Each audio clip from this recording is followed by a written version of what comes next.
Halo semuanya, selamat datang di podcast Ngopai Ngobrol Santai. Tempat kita ngobrolin hal-hal seputar psikologi dan kehidupan sehari-hari.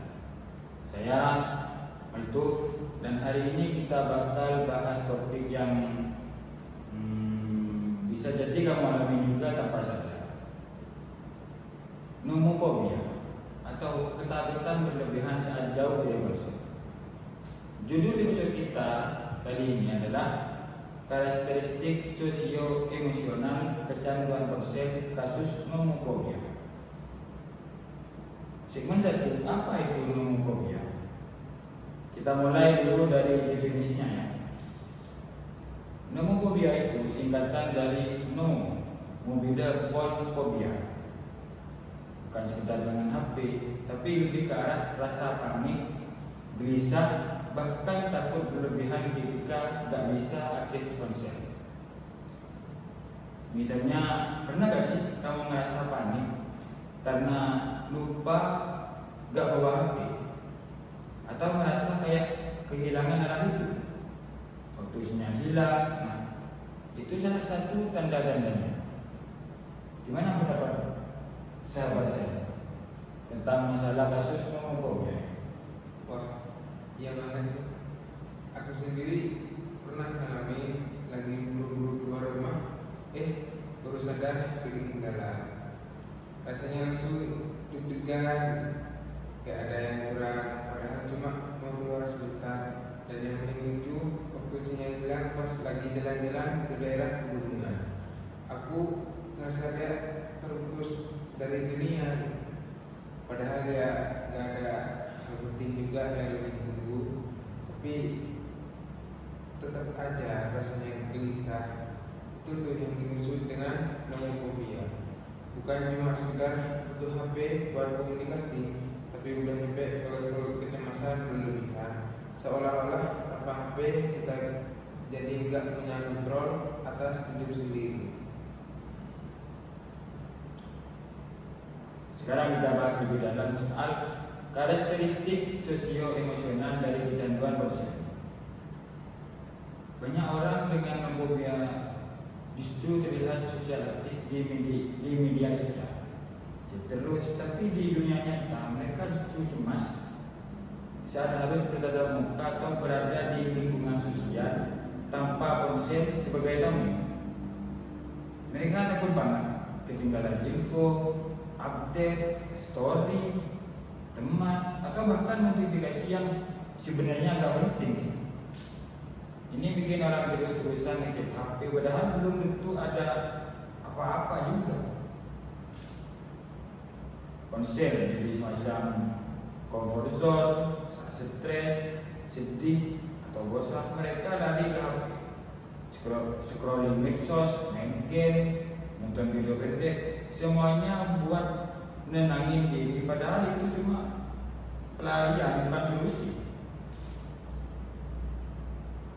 Gimana kalau identitas kita lebih nyata di dunia digital daripada di dunia nyata? Ini sering terjadi pada mereka yang punya nomofobia. Mereka merasa lebih diterima secara online daripada offline. Gimana pendapat saya? Nah, ini mirip banget ya ternyata. Walaupun kelihatannya orang-orang yang nomofobik itu sosial banget di dunia maya, bisa jadi justru sebaliknya di dunia nyata. Aku pernah lihat sendiri ada teman yang aktif banget di grup chat, storynya selalu update, tapi pas ketemu langsung dia kelihatan canggung dan malah sibuk scroll HP. Kayak WhatsApp itu jadi perisai supaya nggak perlu terlalu panik sama situasi sosial yang bikin dia nggak nyaman. Terus soal FOMO, wah ini sih aku juga pernah ngerasain, takut banget ketinggalan update. Padahal ya kadang isinya cuma meme atau berita gosip yang besok juga udah pasti. Tapi tetap aja ada dorongan buat ngecek terus. Benar-benar kayak otak kita dilatih buat gak mau ketinggalan apapun.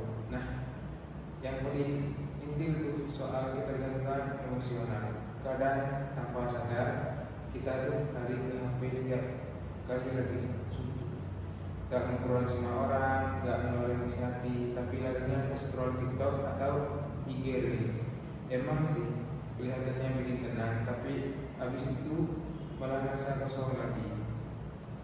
Dan soal krisis identitas, wah ini dalam banget. Kadang kita lebih berani dan percaya diri di dunia maya. Bisa jadi karena di sana kita punya kendali penuh. Bisa pilih foto terbaik, tulis caption paling keren, dan kalau nggak suka. Tapi di dunia nyata kita nggak bisa semudah itu, dan akhirnya kita lebih merasa diri kita yang asli. Itu yang ada di layar, bukan yang di depan kaca.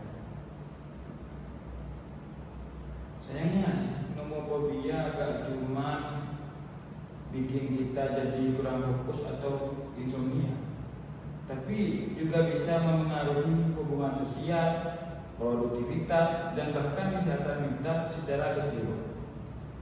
Jadi penting banget buat mulai refleksi. Seberapa sering kamu merasa gelisah tanpa HP? Apakah kamu bisa tenang selama 1 jam tanpa ngecek notifikasi? Apakah kamu bisa hadir sepenuhnya dalam obrolan tanpa gangguan dari lain? Gimana menurut Anda?